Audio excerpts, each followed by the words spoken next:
Good evening, everyone, and welcome again to Short Story Time Theater with William Baxter. I am William, or Bill Baxter. Tonight's story is called The First Batteries, which is a short story from my book, Web Tales.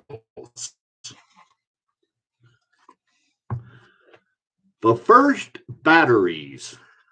Long ago in old Ireland, during the dark and Middle Ages, lived a colony of leprechauns who dwelt in the land which in later years would become the Irish town of Killarney, Ireland.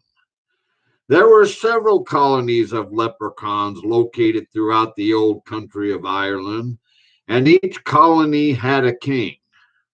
The colony which existed in what is now Killarney, Ireland, was led by King Finnegan.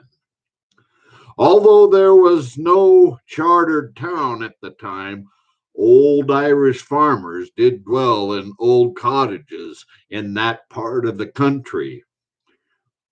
The farmers were able to grow food and hunt for food and were very self sufficient. Throughout old Ireland around 970 AD, there were good leprechauns and there were bad leprechauns. The colony under King Finnegan was all good leprechauns. The colony of leprechauns in that region acted as angels to the farmers, and unknowingly to the farmers, helped them to live off the land successfully. If any leprechauns in that colony turned up being bad, King Finnegan would banish them from the colony. However, bad leprechauns were not the big problem for King Finnegan and his wee subjects. The banshees, which came out in the dark of night, were the problem. As the Irish legend goes, the source of a leprechaun's power came from their pot of gold. If any mortal were to steal the leprechaun's gold, the colony and King Finnegan would know it, as they would feel power and energy drainage. If that would happen, the leprechauns would have not rested until they got all their gold back. No man ever stole the gold from King Finnegan and his wee subjects because man was unaware of the leprechaun's existence, as well as the help they received from the leprechauns as they farmed the land. The banshees, on the other hand, were a different matter entirely. Although gold was not the banshees' main power source, they were able to increase their dark powers by stealing gold from the King Finnegan and his wee subjects. The banshees knew exactly where the leprechaun's lair was, and they would often sneak into the leprechaun's lair to steal as much gold as they could. King Finnegan and his wee folk often fought the banshees off with golden amulets, because leprechauns would use their powers to generate light from those golden amulets, which were fashioned out of the leprechaun's gold. It is well known that banshees cannot stand up to bright light, which is why they came out at night.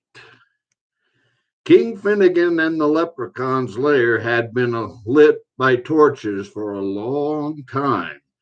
The torches, however, were radiating less and less light as time went on, making it a lot easier for the banshees to infiltrate their lair and steal the leprechaun's gold. King Finnegan knew that the lair needed to be a whole lot brighter in order to keep the screaming hags away for good, so they could continue to help the farmers. Then King Finnegan thought of something. If we can use our powers to create light from our amulets to chase away these pesky banshees, then we should be able to do the same with our gold in any form. So King Finnegan rallied the leprechauns and they grabbed a whole lot of gold coins and melted them down. Then they fashioned the hot melted gold into several cylinder shaped cells and planted them throughout the leprechaun's underground lair. And with their powers, they made the cells light up. And the leprechaun's lair was brighter than it ever was, and it remained that way throughout the ages. The wee folks' secret lair from that time forward was much too bright for any banshees to sneak in and steal their gold. To this day, King Finnegan and his wee subjects have been able to help the farmers who live in what is now Killarney, Ireland, without more problems from the banshees. It is said the first battery cells were invented by man in the late 18th century and the early 19th century. However, almost 900 years before man created these first power cells, there were the golden power cells created by King Finnegan and the leprechauns. The end. I hope you enjoyed tonight's story and you all have a good evening. And I'll be back with another story and with more folks singing live.